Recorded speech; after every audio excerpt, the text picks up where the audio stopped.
Men don't talk. As far as I can remember, nobody ever told me that. It's just something I've picked up, although I can't say from where. Probably from my dad. It's pretty shit because most men have a lot to say. It's just they're scared of what people might think. They actually talk about what's on their mind rather than talking about football, books or movies. So men don't talk. I'm the same. Not to their wife, or their girlfriend, or their partner, or even their best friend. They might chat shit. Open and close their mouths, going through the mime of talking and saying nothing at all. But they don't really talk. I'm the same. Sometimes I think my head will explode. Constant build-up of pressure and stress surely needs an outlet. Maybe there's an imaginary valve that only opens when you do talk that releases all the pressure. I wouldn't know. I don't talk. When I say I don't talk, I obviously mean out loud. To be honest, I'm actually quite vocal in the head. I can often be found cursing under my breath and talking to myself. But mostly though, in the safety of my dark bedroom, I whisper into my pillow. Pillars don't judge or mock. If I'm alone, there are occasions where talk is not enough and I need to scream. Not the roar of Tarzan, but a silent scream into my pillow.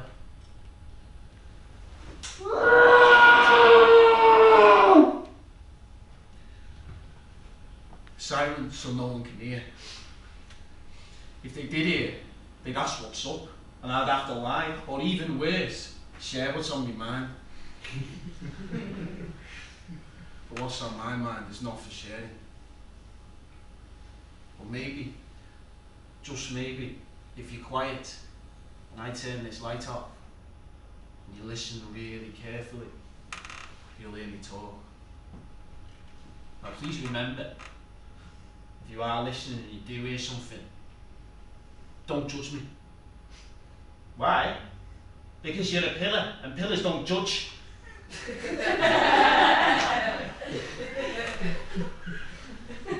Now I, like most of the adult population of this planet, get stressed.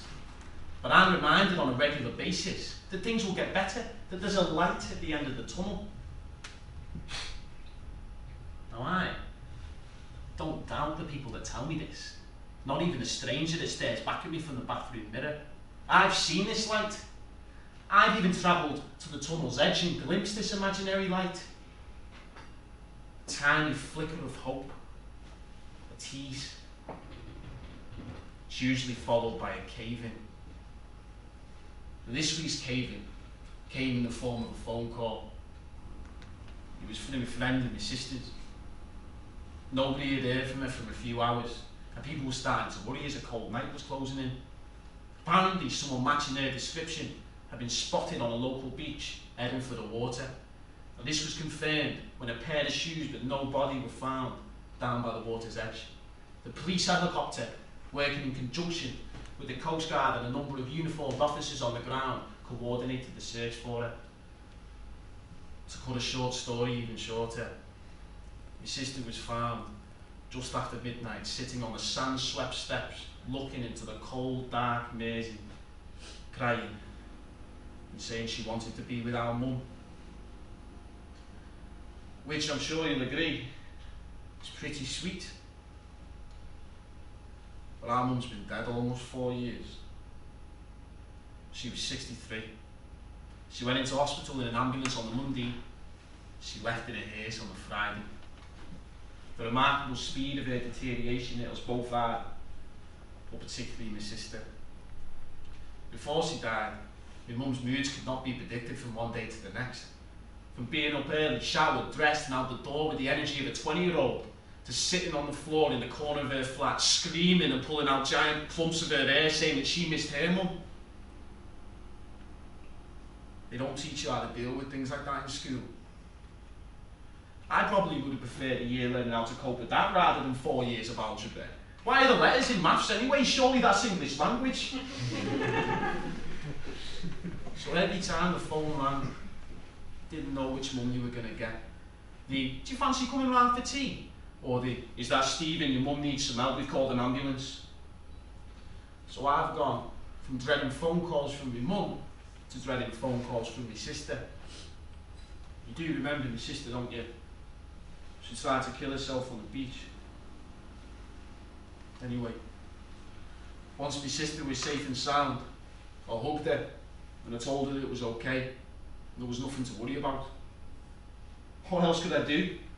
Tell her she's a nutcase and that her next coat was going to have long sleeves that fasten around the back. The policeman explained that due to the amount of resources involved, there was no option but to take my sister to hospital, where she would be examined by the crisis team. Now the word hospital terrified my sister. She screamed at the police whilst grabbing her hair, constantly yelling, "No! No!" I held her tight, whilst everyone else around us became agitated, and I whispered into her ear, "You haven't got a choice." The voice of reason. She broke down and sobbed, covering the shoulder of me top in snot and tears. I held her, whilst we waited an hour for a fictitious ambulance that didn't show up. Instead, I put her in my car and was chaperoned by the police to the local hospital. After a short wait, we were escorted into a private room just off the A&E where she was introduced to a member of the crisis team. I have no love for rooms like this. A bland, grey room with a two-seater couch and a chair. No pictures line the walls. Nothing to distract from the questions. It was identical to the room we were shown in 2 years earlier, only to be told our mum only had a few hours left and we should think about telling family members to get down here and pay their last respects. A lump stuck in the throat, as I remember being left alone in that room years earlier and screaming into the sink while splashing cold water on my face to hide the tears, only to emerge as if nothing had happened.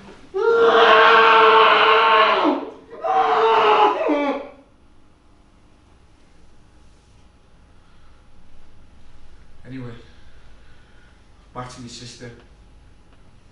Now, me and my sister are not close, but, well, just to let you know how not close we are.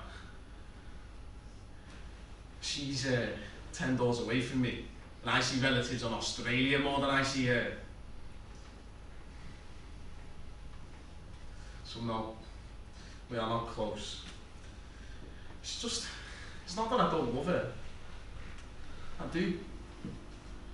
It's just she's a bit morbid. You know, every time I hear from her, it's because she wants to announce the death of someone that she believes I'll know, but never have any recollection of.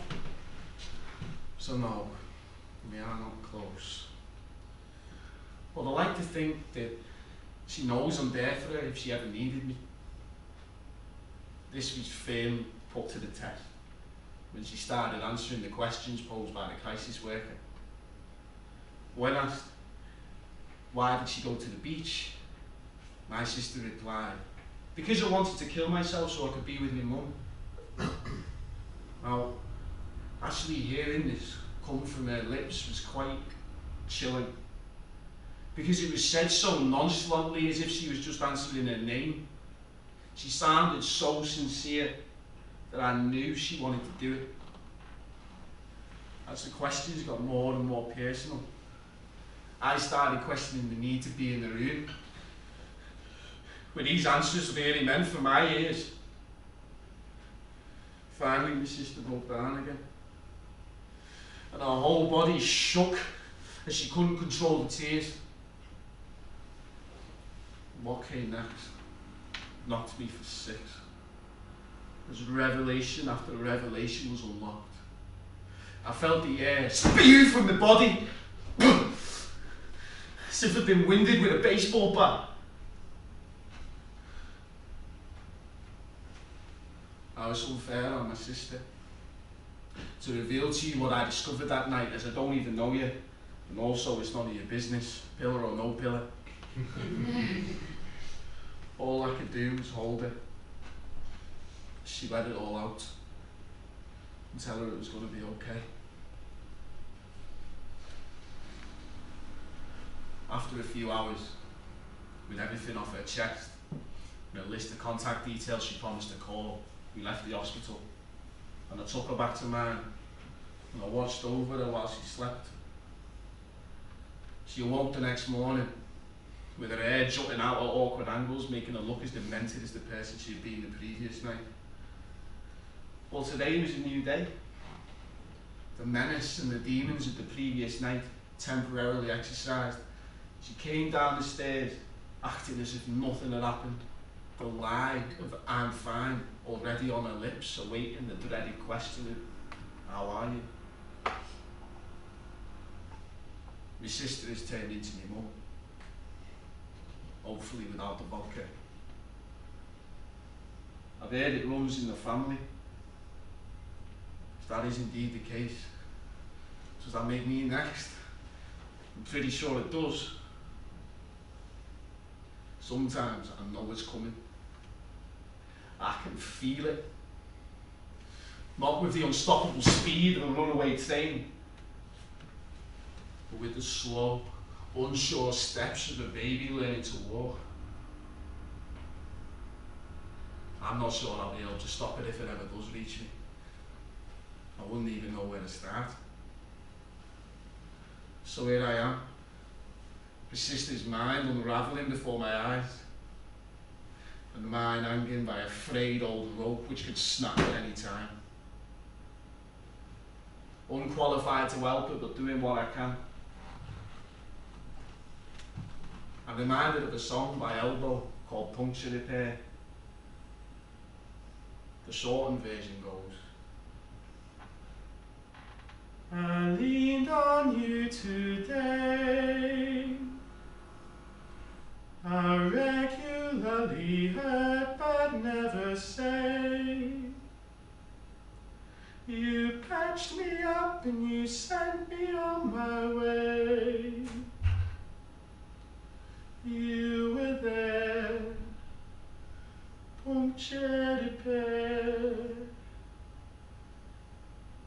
You see, I'm my sister's puncture repair kit. Not only do I hope that I have enough repair patches to help her,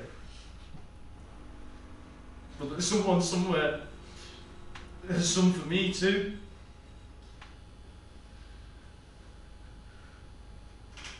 So thank God men don't talk.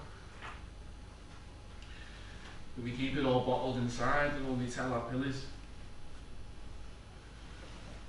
I wouldn't want for anybody to know what's going on in my head.